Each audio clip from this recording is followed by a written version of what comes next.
Hello guys, welcome to மொட்டபாஸ். இன்றைக்கி மொட்டபாஸில் வந்துட்டு நம்ம பார்க்க போகிற வீடியோ என்னங்கிறது உங்களுக்கும் தெரியும், எனக்கும் தெரியும். ஏன்னா தம்ப்நெயில் போட்டது நானும், தம்ப்நெயில் பார்த்துட்டு வந்தது நீங்கள் இந்த ரூம்குள்ளே போகிறதுக்கு முன்னாடி உங்கள் மனசை திடப்படுத்திக்கிட்டா நல்லது. இந்த மம்மி படம் வந்துக்கிட்டு எப்படி இருக்குது அப்படின்னு சொல்லி கேட்டிங்கன்னா, ஃபஸ்ட்டு வந்துக்கிட்டு இந்த மம்மி படம் எப்படி இருக்குன்னு சொல்லணுன்னா அப்படி பயமாக இல்லை, வேறு மாதிரி ஒன்று இருக்குது. அது என்னங்கிறதானே தெரியணும்ல. ஸ்ட்ரெயிட்டாக ரிவ்யூக்குள்ளே போயிடலாம் வாங்க.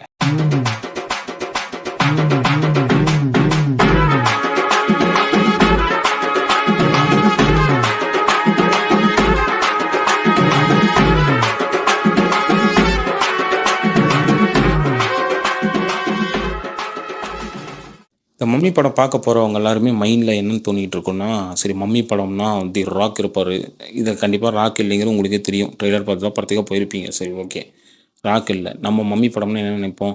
மெயினாக சொல்ல போனால் ஒரு சவப்பெட்டி, அந்த சவப்பெட்டிக்குள்ளார ஒரு ஒரு ஒருத்தவங்க படுக்க வச்சுருப்பாங்க.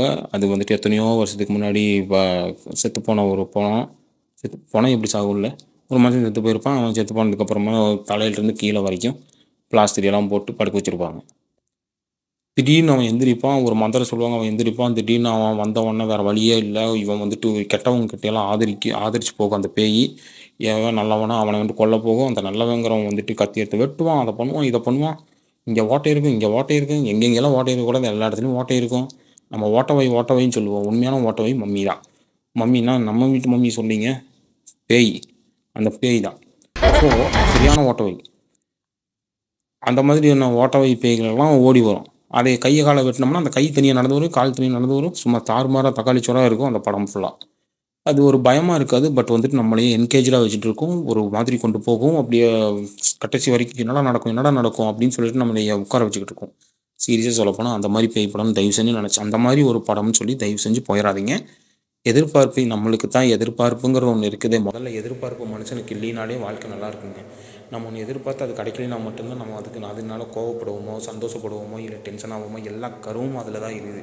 ஸோ எதிர்பார்க்காம தயவு செஞ்சு சொல்கிறேன், ஒரு நிம்மதியாக ஒரு படத்தை பார்க்கணும்னு நினச்சிங்கன்னா தயவு செஞ்சு இந்த படத்துக்கு போயிடுறேன். பயப்படாதீங்க பாட்டிமா, செத்து போனா ஜாலியாக இருக்கும்.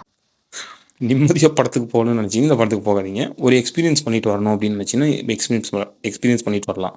ஒரு மார்ச்சரியை ஒரு பணத்தை வந்துக்கிட்டு கையை காலால் தனித்தனியாக பிச்சை எடுக்கும்போது திடீர்னு எந்திரிச்சு வந்து எப்படி இருக்குமோ அந்த மாதிரி ஒரு படம் தான் இந்த ஒரு படம். சீரியஸாக சொல்லப்போனால் யாரால இந்த படத்தை பார்க்கக்கூடாதுன்னு சொல்லணும்னா ஈஸியாக சொல்லிட்டு போயிடலாம்.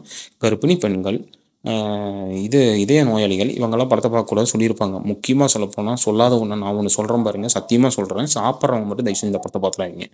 ஏன்னா சாப்பிட்றவங்க படத்தை பார்த்துட்டு கடைசியில் வாந்தி எடுத்தாச்சுன்னா எனக்கு நான் பொறுப்பு இல்லை. உண்மையானுமே சொல்லுமா வாந்தி வரும். ஏன்னா ஒரு பேய் வந்துக்கிட்டு ஒரு டிராகுலாவை பார்த்துருக்கோம், ரத்தம் குடிக்கிற டிராகுலாவை பார்த்துருப்போம். அது கூட கொஞ்சம் ஸ்டைலாக குடிக்கும். இது என்னன்னு பார்த்தா கீழே விழுந்து கிடக்கிற ரத்தத்தை வந்துக்கிட்டு தெரு நாய் மாதிரி போய் அப்படி சாப்பிட்டுட்டு போகும். ஸோ அப்படி ஒன்று. இன்னொன்று, இப்போ இந்த படத்தோட கதையை பெருசாக ஒன்றும் சொல்ல தேவையில்லை. இது மம்மின்னு எதுக்கு பேர் வச்சாங்க அப்படின்னு சொல்லிட்டு நல்லா ஒத்து கவனிச்சிக்கிட்டே தான் புரியவே இல்லை. படம் முடிஞ்சதுக்கப்புறம் தாங்க புரிஞ்சுது. என்னன்னு பார்த்தீங்கன்னா, அந்த மம்மியை தவிர மற்ற எல்லாத்துக்கும், இன்னும் சொல்லப்போனால் மம்மியை தவிர அப்பாவுக்கு, பிள்ளைக்கு எல்லாத்துக்கும் பேய் பிடிக்கும். ஆனால் அந்த மம்மிக்கு மட்டும் பேய் பிடிக்காது.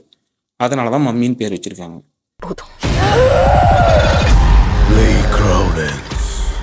இன்னொன்று, பழைய எத்தனையோ வருஷத்துக்கு முன்னாடி இருக்கிற சவப்பெட்டி எல்லாமே இருக்குது. அதே மாதிரி அந்த சவப்பெட்டிக்குள்ளார ஒரு பணம் இருக்குது, எந்திரிச்சு வருது, எல்லாமே இருக்குது. ரொம்ப ரொம்ப டிஃப்ரெண்ட்டாக தெரியும். ஏன்னு சொல்கிறேன்னா, ஒருத்தவங்கள்ட்ட தாவிக்கிட்டே இருக்கும். அதுவும் இருக்குது. அதே மாதிரி ஒரு சில படங்களில் பார்த்தோம்னா, ஒரு பேய் ஒருத்தவங்களை கடிச்சிருச்சுன்னா ஜாம்பி, ஒரு ஜாம்பி வந்துட்டு இன்னொருத்தவங்க கடிச்சிட்டாங்கன்னா அவங்களும் ஜாம்பியாக போயிடும், அவங்க இன்னொருத்தவங்க கடிச்சிட்டாங்க அவங்களும் ஜாம்பியாக. அதுவும் இருக்குது. மம்மி படத்தில் வர அதுவும் இருக்குது. ஈவில் பெட் படத்தில் வர அதுவும் இருக்குது.